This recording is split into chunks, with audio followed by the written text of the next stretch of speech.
بسم اللہ الرحمن الرحیم نحمده ونصلی ونسلم علی رسوله الکریم اما بعد قال النبی صلی اللہ علیہ وسلم الراشی والمرتشی کلاہما فی النار او کما قال علیہ الصلاة والسلام۔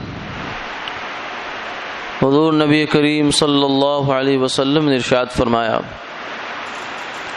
کہ رشوت دینے والا اور رشوت لینے والا دونوں دوزخی ہیں۔ رشوت کہتے ہیں اپنے کسی ناجائز مقصد کو حاصل کرنے کے لیے پیسہ دینا یا کسی ظلم کو اپنے سے دور کرنے کے لیے کسی کو کچھ دینا دلانا۔ یہ ایک بنیادی سی اس کی وہ ہے تقسیم ہے۔ تو اس میں سے جو رشوت تو ظلم کرنے کے لیے دی جائے، یعنی ایک بندہ جیسے قاتل ہے، اس کے اوپر واقعتاً قاتل ہے اور اس کو سزا ہو سکتی ہے، اب اس کے رشتہ دار جو یا وہ خود کسی جج کو یا کسی اور آدمی کو یہ دیتا ہے پیسے کہ مجھے بری کروا دیا جائے، تو یہ تو ناجائز بات کو کرنے کے لیے جو پیسہ دیا گیا یہ رشوت ہوئی۔ یہ تو دینے والے لینے والے دونوں کے لیے ناجائز اور حرام ہے۔ دینے والے کا دینا حرام اور لینے والے کے لیے وہ جو اس نے لے لی وہ کمائی حرام۔ دوسری رشوت کی صورت یہ ہوتی ہے کہ جو دینے والے کے لیے رشوت نہیں ہوتی اس سے گناہ نہیں ہوتا، لیکن لینے والے کے لیے بہر صورت وہ رشوت ہی ہوتی ہے۔ یعنی وہ اس دائرے میں وہ چیزیں ہیں جہاں آپ اپنے کوئی جائز کام کرنا چاہ رہے ہیں جو آپ کا حق ہے، لیکن اس کے بیچ میں خواہ میں رکاوٹ ڈالی جا رہی ہے اور اس رکاوٹ کی وجہ سے آپ کو کچھ دینا دلانا پڑ رہا ہے، تو یہ رشوت لینے والے حق کے حق میں تو اب بھی رشوت ہی ہے یہ، کیونکہ اس کی کوئی مجبوری نہیں ہے کہ وہ اس طریقے سے کمائی کرے۔ ہاں، دینے والے کی مجبوری ہے کہ وہ اس کا دیے بغیر چارہ کار نہیں۔ بہرحال یہ مسائل تو اپنی جگہ ہیں، لیکن یہاں جو اصل اس حدیث سے مقصود ہے وہ ہے کہ اس چیز کا ادراک اور احساس پیدا ہو جائے کہ یہ جو رشوت کا پیسہ انسان لا رہا ہے اپنے خیال میں تو پیسے میں اضافہ کر رہا ہے، لیکن اصل میں دیکھا جائے تو یہ بیچارہ اپنے لیے جہنم کے انگارے اکٹھے کر رہا۔ دنیا کی زندگی ہے کتنی سی، 4 دن کی زندگی ہے، اور کسی کی بھوکے بھی کٹ جاتی ہے، کھا کے بھی کٹ جاتی ہے، گزر جاتی ہے۔ تو آدمی کو اس حوالے سے احتیاط کرنی چاہیے، حرام کا ہر دروازہ اپنی کمائی میں بند کر دینا چاہیے۔ سود ہو، رشوت ہو، جوا ہو، ملاوٹ کا پیسہ ہو، جھوٹ کا پیسہ ہو، یہ سارے پیسے بند کر دینے چاہیے تاکہ ہماری اور ہمارے بچوں کی اور گھر والوں کی جو نشو و نما ہے وہ حلال سے ہو، حرام سے نہ ہو، کیونکہ حرام کے بارے میں فرمایا فالنار اولا بہ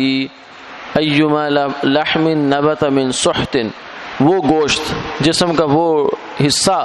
کہ جو حرام مال سے جس نے پرورش پائی ہے، فالنار اولا بہ، فرمایا کہ یہ دوزخ میں جانے کے زیادہ لائق ہے بنسبت جنت میں جانے کے، دوزخ میں جانے کے زیادہ لائق ہے۔ تو اس لیے حرام چاہے زیادہ بھی ہو اور بہت اس میں جیسا کیسا بھی ہو، لیکن نقصان دہ ہے بہرحال انسان کے لیے، اس کی خاص طور سے اولاد کے لیے۔ اولاد کہتے ہیں کہ حرام مال کھانے والے کی اولاد، کھلانے والے کی اولاد عموماً ایسا ہوتا ہے کہ وہ دنیا میں نافرمان ہو جاتی ہے، اور جس اولاد کے لیے اس نے اللہ کا حکم توڑا تھا اور حرام کمائی کر کے لائے رشوت کی صورت میں، وہی اولاد اس کو جوتے مارتی ہے دنیا میں۔ یہ ایک انجام بد ہوتا ہے، باقی آخرت کی جو سزا ہے اللہ تعالیٰ اس سے سب کو محفوظ رکھے۔ آج کی نشست کا جو مسئلہ ہے وہ بھی اسی موضوع سے جڑتا ہوا ہے، وہ یہ ہے کہ ڈاکٹرز حضرات جیسے ہوتے ہیں، چاہے وہ سرکاری ڈاکٹر ہوں یا پرائیویٹ کلینک کرتے ہوں، تو یہ لوگ، ان کا کام بنیادی یہ ہوتا ہے کہ یہ جو مریض ان کے پاس آتا ہے اس کی تشخیص کرنا اور اس کو اپنی رائے کے مطابق، جو اپنی معلومات ہیں ان کے مطابق جو مناسب نسخہ دوائی کا ہے وہ تجویز کر کے دے دینا۔ یہ تنخواہ سرکاری ملازم یا ویسے ملازم تنخواہ اسی چیز کے لیتا ہے، اگر فیس لیتا ہے تو اسی چیز کی لیتا ہے، یعنی میں تمہیں اچھا مشورہ دوں گا۔ لیکن اب اس کے ساتھ ساتھ چونکہ کمپنی مارکیٹ ہے، اوپن مارکیٹ ہے، اور اس میں لوگوں کو زیادہ سے زیادہ نفع کمانے کے لیے کمپٹیشن بہت زیادہ ہے، تو دوائیوں کی کمپنیاں جو ہیں وہ بھی ڈاکٹر صاحبان سے یہ درخواست کر دیتی ہیں کہ آپ اگر ہمارا نسخہ لکھیں گے، فلاں کی جگہ ہمارا لکھیں گے تو ہم آپ کو یہ دیں گے، سال کے بعد عمرہ کروائیں گے، آپ کو اے سی لگوا دیں گے، آپ کو یوں کروا دیں گے، وہ کروا دیں گے۔ جتنا زیادہ کوئی ڈاکٹر لکھتا ہے تو وہ اس لحاظ سے اس کو ساری آفر کر رہے ہوتے ہیں کہ آپ کو ایسے ایسے کروا دیں گے۔ تو یہ جو ہدیہ ہے، اس کو گفٹس کہتے ہیں میڈیکل ریپ والے، تو یہ جو ہدیہ ڈاکٹر کو دیا جا رہا ہے یہ حرام ہے، یہ بھی رشوت ہی ہے،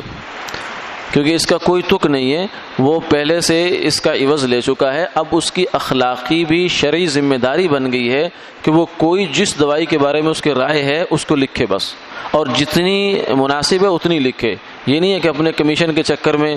2 کی جگہ 10 دوائیاں لکھ دے،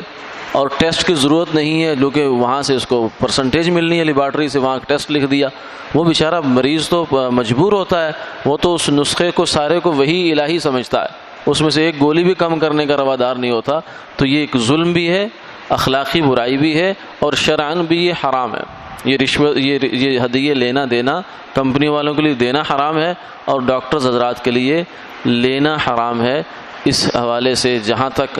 ہماری رسائی ہو، اور اگر ہمارے حلقہ احباب میں کوئی ایسا آدمی ہے، ایسا سلسلہ موجود ہے، تو ان کو پیار محبت سے بات سمجھانی چاہیے۔ میاں بعض دفعہ آدمی غفلت میں بغیر نہ خبری کے جو سب چل رہا ہوتا ہے مارکیٹ میں، تو آدمی بھی اس میں چل رہا ہوتا ہے، لیکن یہ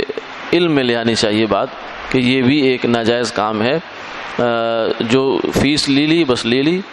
مشورہ فیس لے لی ہے، وہ اسی چیز کی لی تھی کہ اچھا نسخہ بتائیں گے، اب اس پر مزید پیسے مطالبہ کرنا کسی تھرڈ پارٹی سے چاہے ہو، یہ درست طرز عمل نہیں ہے۔ اللہ تعالی حفاظت فرمائے، آمین۔